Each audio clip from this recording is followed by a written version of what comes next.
ಸ್ವಲ್ಪ ಹೆಚ್ಚಿನ ಗಾಯ ಆಗಿದ್ದು ಅವರು ಟ್ರೀಟ್ಮೆಂಟ್ ತೊಗೊಂಡು ಅವ್ರನ್ನ ಇನ್ನೂ ಎನ್ಕ್ವೈರಿ ಮಾಡಬೇಕಾಗಿದೆ, ಅವರಿಂದ ಹೆಚ್ಚಿನ ಮಾಹಿತಿ ಪಡಬೇಕಾಗಿದೆ. ಜೊತೆಗೆ ಇದರ ಹಿನ್ನೆಲೆಯನ್ನು ನಾವಿನ್ನೂ ಪರಿಶೀಲನೆ ಮಾಡಬೇಕಾಗಿದೆ. ಇದೆಲ್ಲ ನಾವು ಪರಿಶೀಲನೆ ಮಾಡಿದ ನಂತರ ಇನ್ನೂ ಹೆಚ್ಚಿನ ಮಾಹಿತಿಯನ್ನು ನೀಡ್ತೇವೆ. ಗಾಯಾಳು ಹಿನ್ನೆಲೆ ಏನು ಅಂತೇಳಿ ಸರ್, ಎಷ್ಟು ರೌಂಡ್ ಫೈರ್ ಮಾಡಿದ್ದಾರೆ ಅಂತೇಳಿ? ಸದ್ಯಕ್ಕೆ ಮೇಲ್ನೋಟಕ್ಕೆ ಒಂದು ರೌಂಡು ಫೈರಿಂಗ್ ಮಾಡಿರೋದು ತಿಳಿದು ಬರ್ತಿದೆ.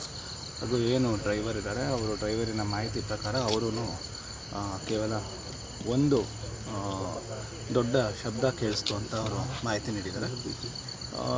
ಇನ್ನೂ ಅವ್ರನ್ನ ಎಲ್ಲರನ್ನೂ ಹೆಚ್ಚಿನ ವಿಚಾರಣೆಗೆ ಒಳಪಡಿಸಿದ ನಂತರ ನಮ್ಗೆ ಇನ್ನೂ ಹೆಚ್ಚಿನ ಮಾಹಿತಿ ದೊರಕುತ್ತೆ. ಏನು ವೆಪನ್ಸ್ ಬಳಸಿರ್ಬೋದು ಅನ್ಸುತ್ತೆ ಸರ್? ಏನು ಮೇಲ್ನೋಟಕ್ಕೆ ನೋಡ್ತಿದ್ದಂಥ ಸಂದರ್ಭದಲ್ಲಿ ಇದು ಯಾವುದಾದ್ರೂ ಒಂದು ಶಾರ್ಟ್ ಗನ್ ಯೂಸ್ ಮಾಡಿರೋವಂಥದ್ದು ಮೇಲ್ನೋಟಕ್ಕೆ ಕಂಡು ಬರ್ತದೆ.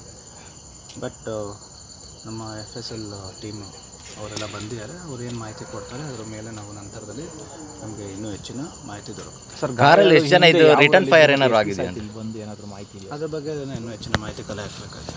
ಕಾರಲ್ಲಿ ಎಷ್ಟು ಜನ ಇದ್ರು, ರಿಟರ್ನ್ ಫೈರ್ ಏನಾದ್ರು ಆಗಿದೆಯಾ ಅಂತ? ಅದ್ರ ಬಗ್ಗೆ ಇನ್ನೂ ನಮಗೆ ಏನೋ ಮಾಹಿತಿ ಇಲ್ಲ. ಕಾರಲ್ಲಿ 3 ಜನ ಇದ್ದಾರೆ. ಸೊ ಇನ್ನೂ ನಾವು ಅವನ್ನೆಲ್ಲರನ್ನೂ ಕರೆದು ವಿಚಾರಣೆ ಮಾಡಿದ್ರೆ ಇನ್ನೂ ಹೆಚ್ಚಿನ ಮಾಹಿತಿ ದೊರಕುತ್ತೆ. ಬುಲೆಟ್ ಸಿಕ್ಕಿದೆ ಸರ್ ಈಗ ಕಾರಲ್ಲಿ ಫೈರ್ ಆಗಿರೋ? ಇಲ್ಲ, ಸದ್ಯಕ್ಕೆ ಅಂಥದ್ದು ಅದು ಇಲ್ಲ.